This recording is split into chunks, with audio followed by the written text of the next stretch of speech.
Hillary Clinton has finally said lock her up about herself because she has spent a quite large amount of her life spreading propaganda. And now she says that if you spread propaganda, you should, not always, but sometimes she says in certain cases, be civilly or criminally charged. And she was talking about herself. No, she wasn't. That's so silly. She was not talking about herself. She was talking about us. The other Americans, not her. She has never spread propaganda. This comes from Reclaim the Net. They were nice enough to clip the video that came from MSNBC. She sat down, well, virtually with Rachel Maddow. I will show you this clip in a second. The basic idea here is that she was talking specifically about election interference and Russia, her favorite topic. And she said that, yeah, we should go after these Russians. But you know what?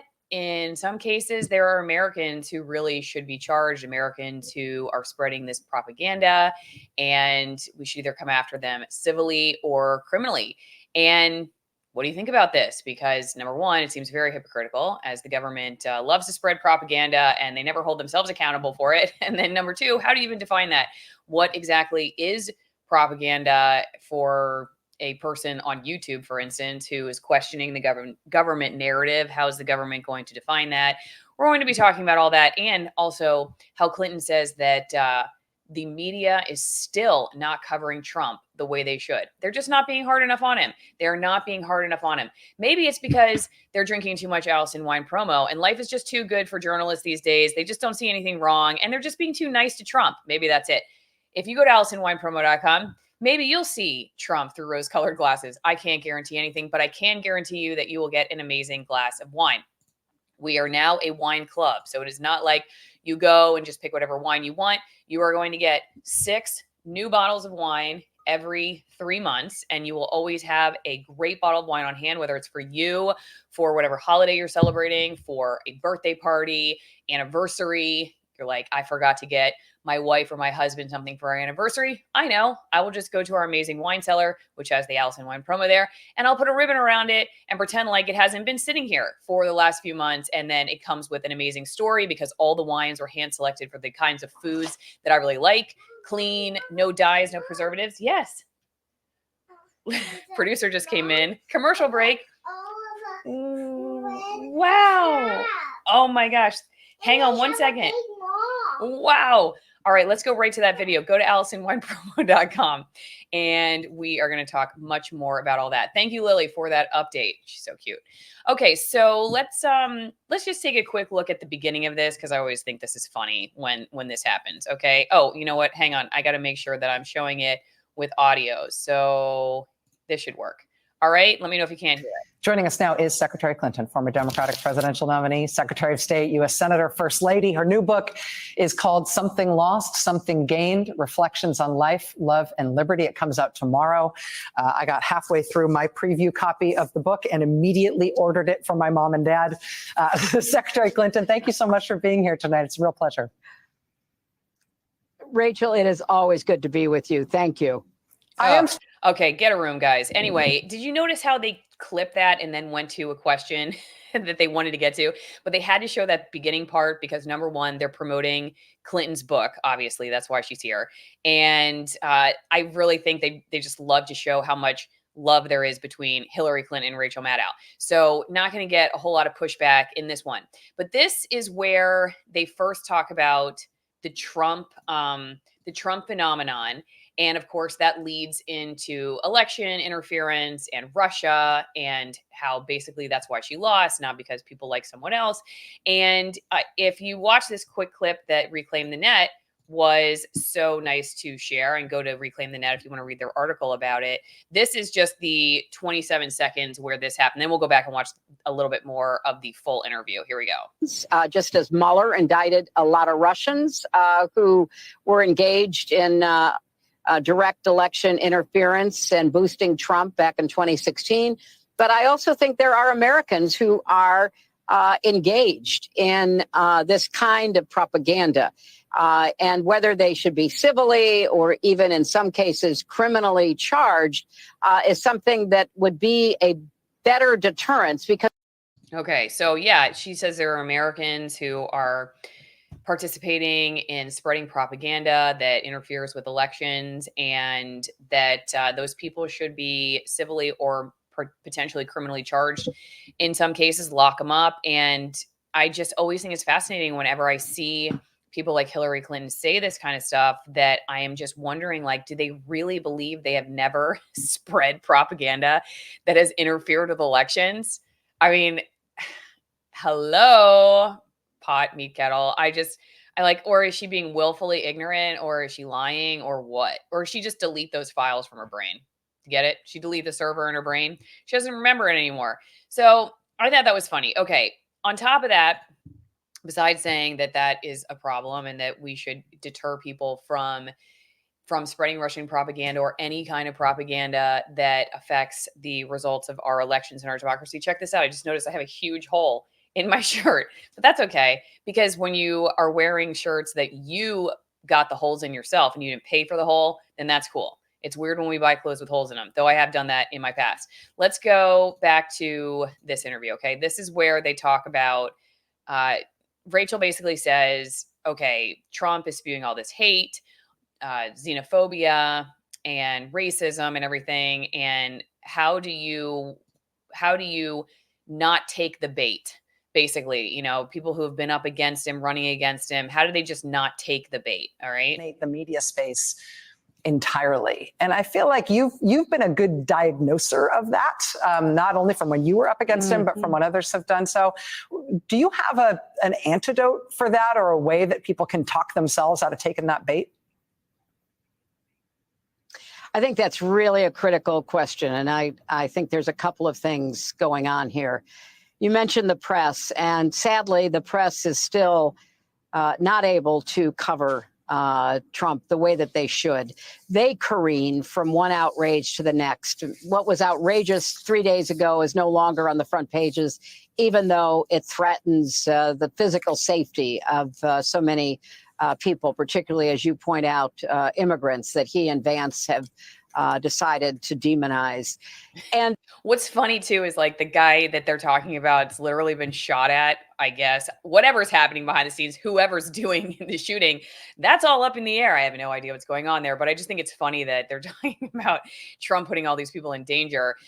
Additionally, I also think it's hilarious that she thinks the media is not being hard enough on him. I will agree that the media does go from outrage to outrage on Trump, and there's plenty more substance to criticize him for, and they just distract us with stuff that really is rage bait. So I will agree with her on that one. But she's not saying that. She's not saying, oh, actually, go after his policies more, uncover that, like, in a lot of ways in his background, he's been in circles like ours. Somebody on Locals just said, didn't he get invited to Chelsea Clinton's wedding? That they all kind of were buddies at one point in time. She doesn't say anything like that.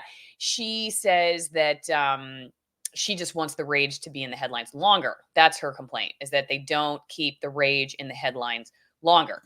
I don't understand why it's so difficult for the press to have a consistent narrative about how dangerous Trump is. The late, great journalist Harry Evans, one time said that, journalists should, really try to achieve objectivity. And by that, he said, I mean, they should cover the object. Well, the object in this case is Donald Trump. His demagoguery, his danger to our country and the world, and stick with it. They were merciless about what they saw as President Biden's, problems in the debate, and calling for him to withdraw. I believe Donald Trump has disqualified himself over and over and over again to be a presidential candidate, let alone a president. Okay, and I do want to clarify, I just found a picture of, well, the New York Times is going to make me sign in to show it. Maybe I will be able to show it to you guys real fast. You'll have to just squint. You'll have to squint. So talking about, some of the articles said that Trump tried to invite himself to Chelsea Clinton's wedding, that he was desperate to crash it. I don't know what the truth of that was, but this is a picture of the Clintons at Trump's wedding to Melania. And the New York Times even has like a headline about how they used to be buddies. So anyway, it's just interesting how all this comes around full circle. And that's not what Clinton's talking about at all. She wants rage up there more. And she's not talking about substance, because why would she want anyone to go into substance for journalism? Because then they would maybe go into substance about her. Okay. And that would not be to her advantage. I do want to say, before we go any further, if you are somebody who struggles with cavities or you have other health problems, you want to give your immune system a boost, this is my favorite product pretty much ever. Greenpasture.org. Use Alison at checkout for 10% off. You want, if you're looking for the product I take, but there's lots of great stuff here. Lots of great stuff. You can't go wrong. But if you want the stuff I take, it's the fermented cod liver oil and concentrated butter oil blend. You click on that and then you can pick a flavor. They also have capsules. I like the cinnamon tingle flavor. It's what we take. My kids take it. I used to get cavities all the time. I started taking this. I go back to the dentist. They were amazed at the health of my teeth and gums and never really cared to ask why. One person did. One hygienist did actually ask, and she was very interested in it, but most of the dentists did not care. And when I turned down fluoride, they thought I was crazy anyway, and were just to get me out of the office. But this product is just amazing. And it also is just great for your immune system anyway. If you're somebody who maybe has no problems, or you're somebody who has like fibromyalgia issues, just brain fog, tired, headaches, it's just a souped up product that's just really great. It's fermented cod liver oil and concentrated butter oil. So it's like the cod liver and it's fermented. So it's very available for your digestive system. It's very easy to absorb. And then it's mixed with high vitamin D butter oil, cows on spring grasses.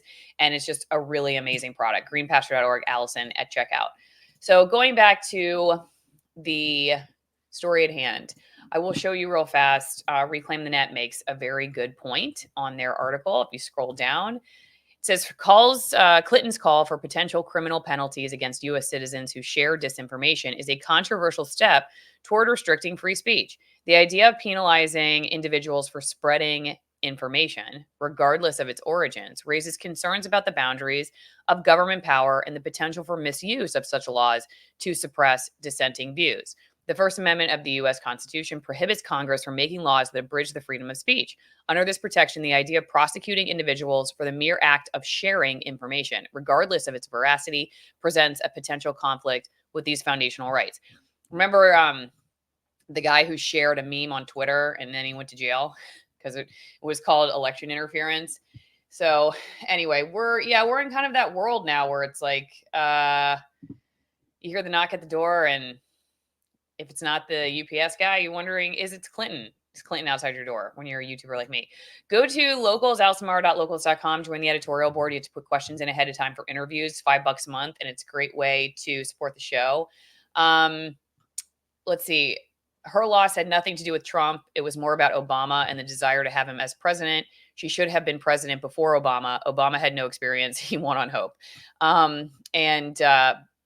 Buzz Patterson has a lot to say about HRC. He was part of the military staff for Clinton's. He would be a good guest. He's on XC. You get to put in ideas for guests too if you are on the editorial board. And you can always send me mail, P.O. Box 3355, Denellen, Florida, 34432. I got a silver dollar from J. Lad Yost, and he says, I'm a big fan. If you give me your birth year only, I'll send you a proof set of that year. And to prove this is not some way to pry, don't give me your month or day of birth. Thank you. And says, keep up the good work. I will send you my birth year. It is 1981. And I just turned 43 last Thursday. So thanks everyone who's on the editorial board, who supports the show. Going back to just finish up this last little clip. It's not the whole segment. We're not going to watch the whole segment, but I want to show you this one last little clip of Clinton with Rachel Maddow. Here we go. The second thing, though, is that part of what Trump is counting on is for people to get desensitized. I mean, oh my gosh, did you hear what he said yesterday? Did you hear who he attacked? Did you hear the viciousness? And it just like with a shrug, okay, fine, we're moving on.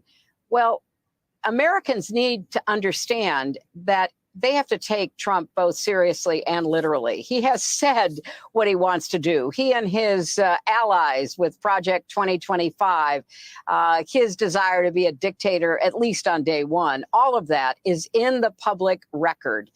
And I believe that more Americans have to be willing to endure what frankly is discomforting and to some extent kind of painful, to take him at his word and to be outraged by what he represents. And then finally, the hopeful side of this is that I do think more and more Americans are, rejecting the kind of chaos that he represents. We can't go back. That's what the Harris campaign says all the time. We're not going back. We're not going back to, what he failed to do to protect American lives during COVID. We're not going back to the, romance with dictators that puts, innocent lives at risk and America's security in danger. We can't go back and give this very dangerous man another chance to do harm to our country and the world. Man, wow. It's hard for me to find like a reaction that's not just a personal opinion. But first off, okay, I love somebody like Hillary Clinton talking about another person being a dictator. That is hilarious, especially after she says in the clip that she thinks people should be locked up for spreading information. I mean, spreading information and propaganda that the government determines is propaganda. Yeah, I mean, that doesn't sound like a dictator to me. What's dictator about that? Or any of the foreign policies or whatever else that she's been involved in. And obviously, I mean, this is an opinion, but the Harris Waltz deal is just the latest choice of the Clinton dynasty. So it would be kind of, I think, erroneous to think that like she isn't pulling strings, like her family's not pulling strings behind the scenes and all of this. Like, in a way, we're not trying to get her reelected because we are kind of in this indirect way because they're actually the ones in charge. I mean, maybe there's somebody above the Clintons. There probably is, but they're definitely far more powerful than Kamala Harris and Tim Walz. So it's really like a vote for them is a vote for her. So she's still very much in power, I think. And I don't know, can't go back. I don't know, in a weird way, I think it's kind of projection, because if we were to go back to the pre-COVID era, like she talks about Trump didn't protect people, you know what? We had certain civil liberties before all of that the Biden-Harris administration took away from us. So yeah, of course they don't want to go back because going backwards would mean more freedom. So we're not going back. And that's what I think is funny. She's talking about going back to some dark era. What? I'm sorry. She's been around for the last few years. She thinks he didn't do enough to protect Americans by doing what? Ripping away their civil liberties like the next administration did. People who lost their job, people got fired like me for spreading information. I mean, I lost my job for that, for this podcast, because it was acceptable over the last few years to decide that people in their free time who work for the government could not talk to or publicly associate with doctors and scientists who differed from the CDC. That's what I was fired for, from a government job. So yeah, she doesn't want to go back before that, because back before that, maybe people like me would not have gotten fired. We wouldn't have lost our jobs, wouldn't have lost our jobs over medical choices. Maybe our friends and our family would still talk to us. And I love how she also talks about outrage. Like, people should be really outraged. And then she's like, people are rejecting his chaos. They're rejecting his chaos and outrage. But then she tells people to be outraged. I mean, there's so much here. I think I need to have a psychiatrist on here and not just ramble about politics. Okay. Thanks everybody who supports the show. Really appreciate everyone on Locals and wherever else you're watching. Hope you guys have a great rest of your week and probably see you tomorrow.